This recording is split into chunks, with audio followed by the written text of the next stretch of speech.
శుభం వ్యాధు శ్రీ గురుభ్యో నమః. శనీశ్వరుడు గురించి మనం మాట్లాడుకోవాలి ఈరోజు. కారణం ఏంటంటే, అన్నిటికంటే పెద్ద గ్రహం అనుకోండి, లేకపోతే ఎక్కువ కాలం ఒకే రాశిలో ఉండే గ్రహం అనుకోండి, పీడించే గ్రహం అనుకోండి, యోగించే గ్రహం అనుకోండి.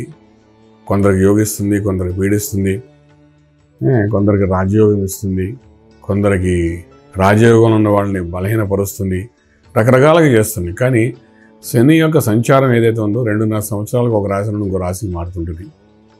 ఈ 2.5 సంవత్సరాలు మారిన చోట ఉంటుందా అంటే శనీశ్వరుడు ఉండడు అక్కడ. కొంచెం వక్రగతితో వెనకాలలో వస్తాడు, మళ్ళా ముందుకు వెళ్తాడు, ముందు రాశిలోకి వస్తాడు, వెళ్తుంటే ఇలా రకరకాలుగా తిరుగుతుంటాడు శనీశ్వరుడు.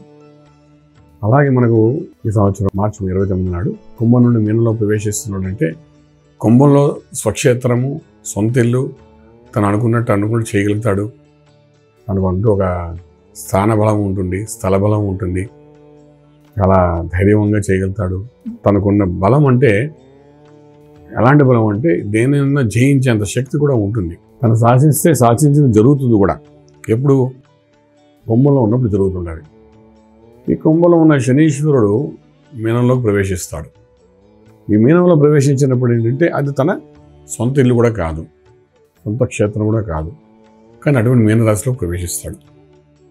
సహజంగా తనకున్న క్వాలిటీస్ ఏంటంటే, ఏ రాశిలోకి వెళ్తే ఆ రాశికి ఏలినాటి శని ప్రభావం దాని ముందు రాశికి తర్వాత రాశికి ఉంటుంది. సో ఇప్పుడు మీనంలోకి రాగానే ఏంటంటే, మీనరాశిలో వాళ్ళకి నెత్తి మీదకి వచ్చినట్టుగా ఉంటుంది, శిరస్సు మీద కూర్చున్నట్టు.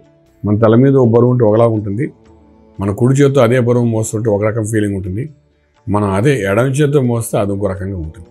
3 రకాల భావనలు ఉంటాయి. నెత్తి మీద ఉంటే భారం అది శరీరం మొత్తం మీద చూపిస్తుంది. సో అటువంటి మీనరాశిలోకి ప్రవేశిస్తున్నాడు. మీనరాశిలో ప్రవేశిస్తున్నాడు అంటే చాలామంది భయాందోళన జరుగుతున్నారు. ఏం చేసేస్తాడా ఏమిటని. మనకున్న 12 రాశుల్లో శని ఒక్కసారి మారేసరికి ఎలా ఉంటుంది అనే విషయాన్ని మనం ఇప్పుడు విశేషంగా తెలుసుకోవడం ప్రయత్నం చేద్దాం. దీని యొక్క ప్రభావం అనేది తులారాశి వారికి, వృశ్చిక రాశి వారికి, ధనుర్రాశి వారికి ఏ విధంగా ఉంటుంది. 2.5 సంవత్సరాల తర్వాత కదలిక అనేది కొంతమంది యోగము, కొంతమంది అవయోగము అని మనం మాట్లాడుకుంటున్నాం. అటువంటి పరిస్థితుల్లో తులారాశికి ఈ ప్రవేశం చూస్తుంటే 6వ స్థానం అంటారు, ఆరోగ్య స్థానంలోకి వెళ్తున్నాడు. తర్వాత ఏంటంటే శనీశ్వరుడు ఈ తులారాశికి కొంతవరకు యోగించే గ్రహమే. యోగించే గ్రహం కాబట్టి ఆరోగ్య స్థానంలోకి వెళ్ళి ఏం చేస్తాడు.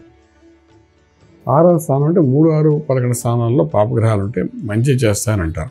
కానీ ఇక్కడ ఆరోగ్య స్థానం ఏంది, ఇక్కడ మంచి ఏం చేస్తాడు, చెడు ఏం చేస్తాడు, అనుభవంతో చెప్తున్న విషయాలు ఇవన్నీ.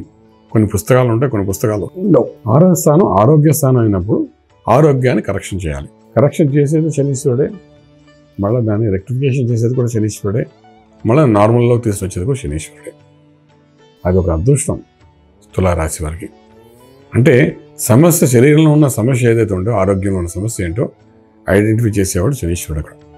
అక్కడ వెళ్తూనే మనకున్న ఇబ్బందులు ఏంటి, ఏ వయసులో ఉన్న వాళ్ళకి అయినప్పటికీ కూడా ఏంటంటే ఇబ్బందులు ఉన్నాయి అది బయట పెట్టడానికి ప్రయత్నం చేస్తాడు.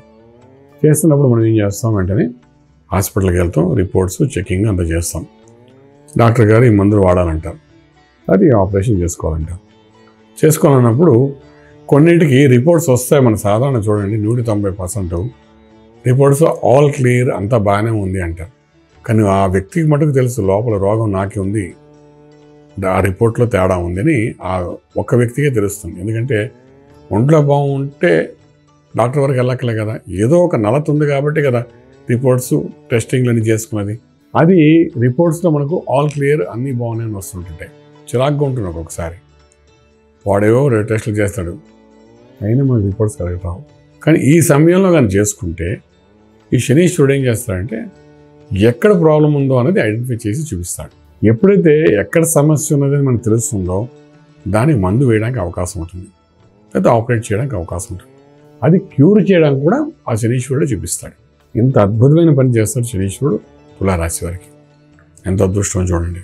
అంచేత శని ఇక్కడ మంచి చేస్తాడు, చెడు చేయడు. ఇక్కడ తులారాశి వారికి మారడం అనేది ఒక మంచి జరుగుతుంది ఇక్కడ. అంచేత ఆ శనీశ్వరుడు రాగానే మనకేదో రోగం వచ్చేసింది, భయపడిపోయి అయ్యో అనీజీగా ఉంది, ఈ అనీజీ ఉంది కదా శని వల్ల వచ్చింది ఏంట్రా బాబు అని కంగారు పడక్కలేదు. అనీజీ వస్తే లోపల ఉన్న రోగాన్ని బయట తీస్తున్నాడు, శనీశ్వరుడు ఎక్కడ ఉంటాడంటే మన శరీరంలో ఎక్కడ చెడు ఉంటే అక్కడ శనీశ్వరుడు ఉన్నట్టే.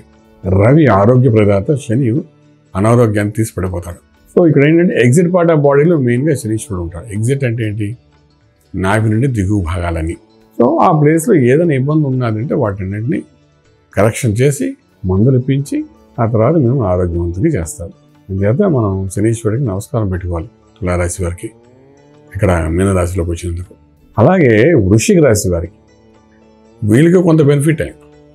నిన్న కాక మొన్నటి వరకు అర్ధాశ్రమ శని, ఏదో చిరాకులు పరాకులు, తెలియని గొడవలు, తెలియని నష్టము, స్టార్టింగ్లో ఎండింగ్లో ఏవో జరుగుతుంటాయి. అర్ధాశ్రమ శని నడుస్తుంది అంటే ఏదో రకంగా అన్ని జాగ్రత్త పడినా నువ్వు ఎక్కడ జాగ్రత్త పడవో అక్కడే నీకు నష్టం చూపిస్తుంది. ఎందుకంటే భగవంతుడికి తెలుసు కదా, గ్రహానికి తెలుసు కదా నువ్వు ఎక్కడ జాగ్రత్త పడలేదని. మనం అనుకుంటే జాగ్రత్త పడుతున్నాం అనుకుంటాడు. అప్పటికి గురుబలం ఉన్నదంటే వృశ్చిక రాశి వారికి హింట్ ఇస్తాడు, బాబు ఇది జాగ్రత్త పడరాని. మనం భ్రమలో ఉంటాం. ఉన్నప్పుడు ఈ అర్ధాశ్రమ శనిప్పుడు అది ఖచ్చితంగా ఆ అల్లరి తప్పదు మనకు.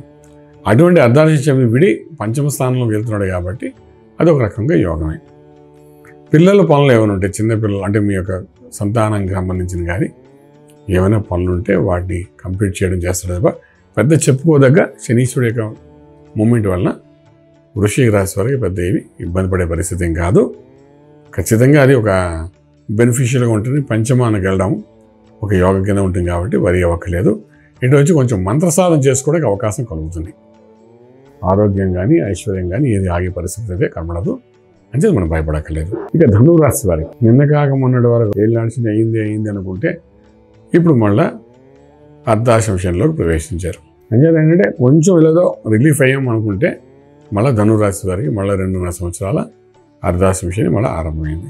ఏమిటంటే ఈ ధనురాశి వారికి 7.5 సంవత్సరాల బదులు ఇంకో ఏడాది 8.5 సంవత్సరాలు ఈ యొక్క ఏళ్ళనాటి శని ప్రభావం చూపించింది. కారణం ఏంటంటే కొంచెం రెట్రోగ్రేషన్ ముందు వెనక్కి వెళ్ళడం వల్ల. దీనికి తోడు ఏడాది ఇక్కడ ఎక్స్ట్రా అయిపోయింది కదా. మళ్ళీ అక్కడ చూసుకుంటే ఏంటంటే మీనంలో ప్రవేశించడం అర్ధాశ్రమ శని ఆరంభమైపోయింది. కొంచెం జాగ్రత్త తీసుకోవాలి. ధనురాశి వారు గురు మంత్రం చేయాలి.